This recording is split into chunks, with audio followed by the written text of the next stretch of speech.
Que ce livre de la loi ne s'éloigne point de ta bouche, médite-le jour et nuit, pour agir fidèlement selon tout ce qui y est écrit.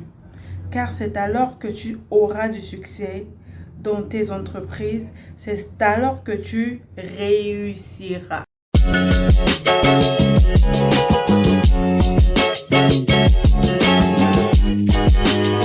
Shalom my sweet family, c'est encore votre sœur Grazila Astrid.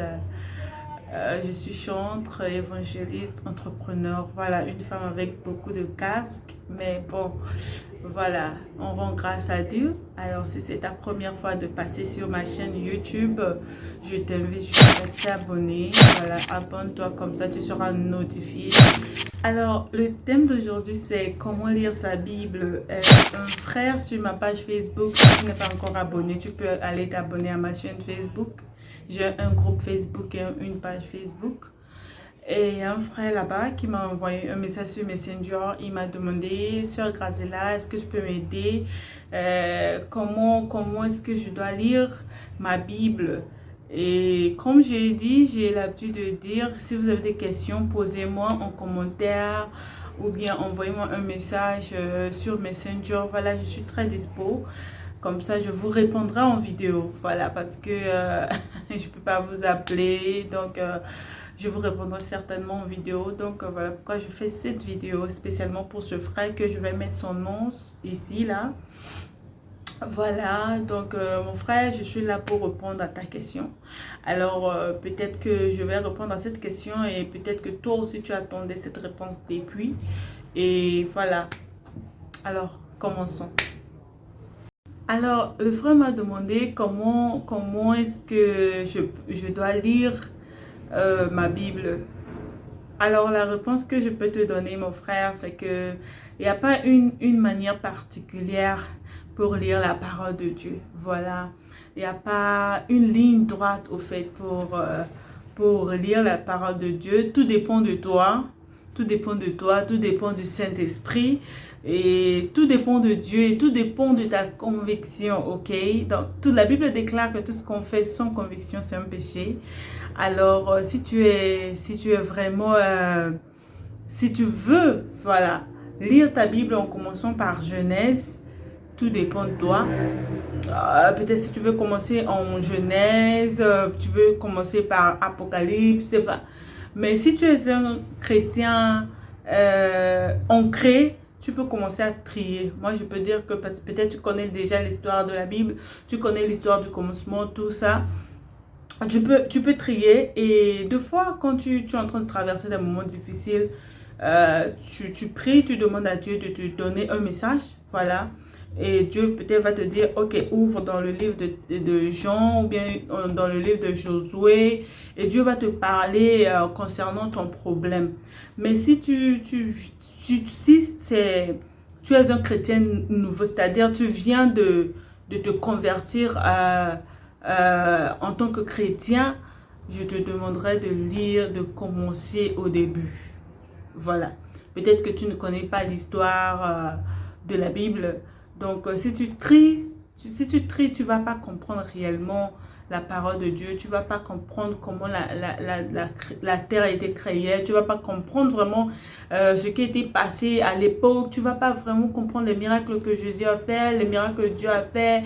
Il y a beaucoup de choses dans la Bible. Donc, si tu viens de naître, voilà, si peut-être c'est maintenant, peut-être tu es musulman et puis tu t'es converti au christianisme, peut-être tu es bouddhiste, tu viens de te convertir. Alors, au christianisme, moi je te demanderai tout simplement de lire, de commencer au début. Donc, il ne faut pas trier.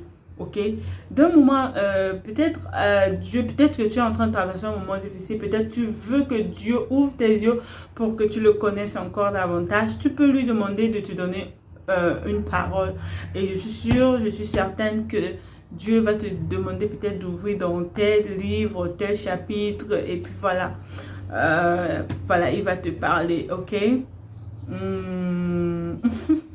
J'espère que tu comprends, voilà.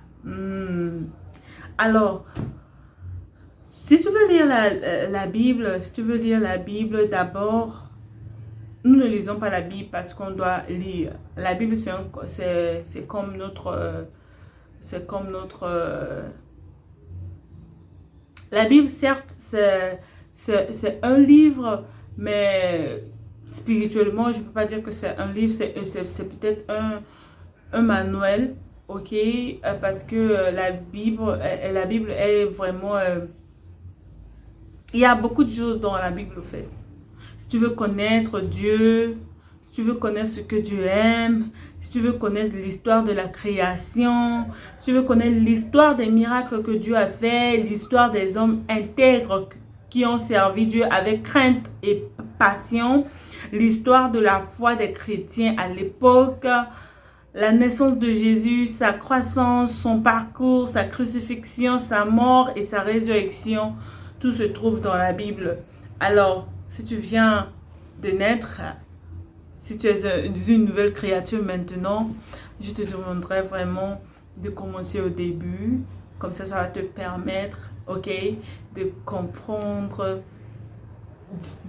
qui est réellement Dieu, de comprendre la création, de comprendre pourquoi est-ce que nous devons marcher avec le Seigneur, pourquoi est-ce que nous devons faire ce que Dieu aime et tout ça là. Ça va vraiment t'aider. Ça va vraiment t'aider. Aussi, quand tu lis la Bible, ça va t'aider aussi à comprendre comment se comporter en tant qu'un chrétien. Voilà. La Bible va t'aider à comprendre comment est-ce qu'un chrétien doit se comporter. Ok? Aussi, à force de lire la parole de Dieu, tu auras un changement d'esprit et de comportement. La Bible déclare le renouvellement de l'esprit. Ok? Donc, quand tu lis la parole de Dieu, ton esprit sera renouvelé. Ton esprit sera renouvelé. Ok?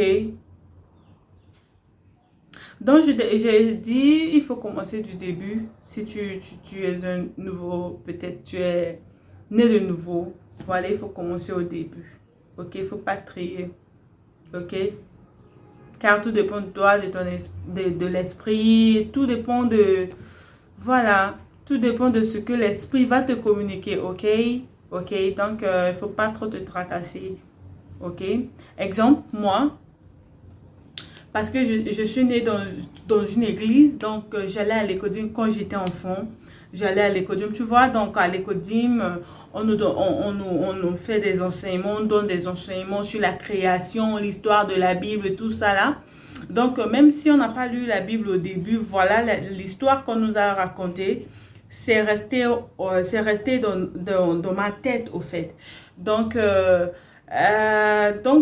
tu vois, j'ai déjà une idée sur la création, une idée sur ce qui s'est passé dans la Bible parce que j'allais à l'église quand j'étais enfant, j'étais déjà dans l'écodime, école de dimanche, voilà. Donc, si tu n'as jamais été à l'école de dimanche en bas âge, si tu n'as jamais pris des enseignements bibliques au bas âge, moi, je te demanderais de commencer au début parce que tu vas te perdre. Si tu commences au milieu, tu vas vraiment te perdre, en fait.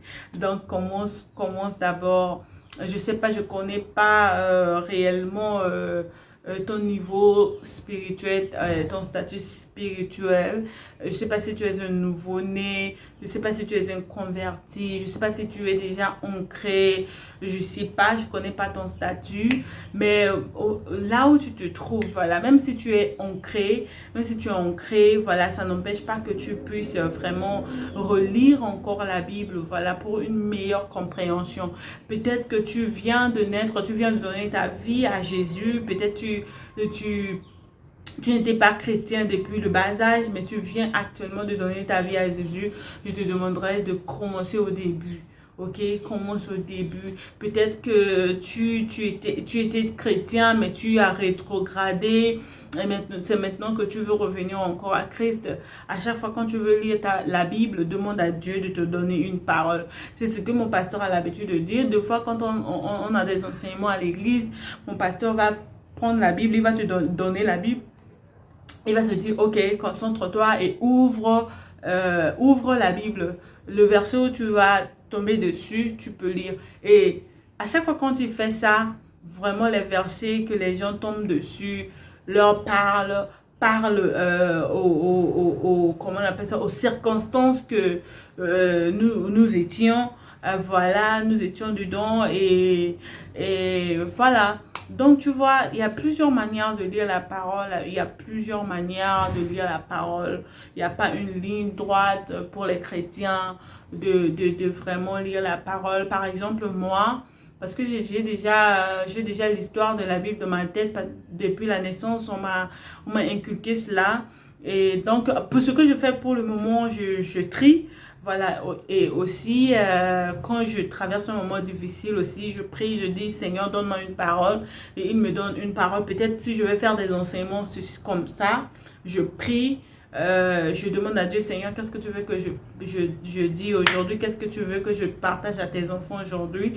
Et voilà, il va me donner une parole certainement. Donc, c'est ce que je fais. Moi, j'ai commencé avec Genèse, j'ai terminé à Nombre. Et puis, je suis tombée sur Corinthiens, 1 Corinthiens, 2 Corinthiens, Colossiens, Thessaloniciens. Oh, tu vois, donc je suis en train de vraiment tout mélanger. Là, je suis sur Proverbe, ok? Proverbe, c'est un verset vraiment que j'aime tellement dans la Bible parce que ça donne la sagesse et la sagesse, sans la sagesse tu peux pas vivre sur la terre. Donc mon chapitre le plus aimé dans la Bible, c'est mon verset le plus aimé, c'est Proverbe. Peut-être après Proverbe, Somme, parce que je suis chantre, donc voilà, définitivement, je vais aimer Somme. Et puis aussi, j'aime bien Timothée, Éphésiens, Philippiens, voilà, et Josué, pourquoi pas.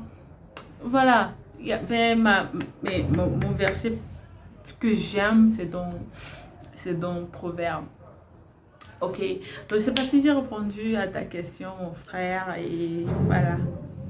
Je pense que j'ai répondu à la question, comment lire la parole de Dieu. Voilà. Alors, comment lire, parce que on ne lit pas pour lire, voilà, on lit pour étudier, on étudie la parole de Dieu, ok, et aussi on médite sur la parole de Dieu. On ne lit pas la parole de Dieu. Même les étudiants qui vont à l'école, ils ne lisent pas leurs leçons juste comme ça. Ils lisent pour comprendre.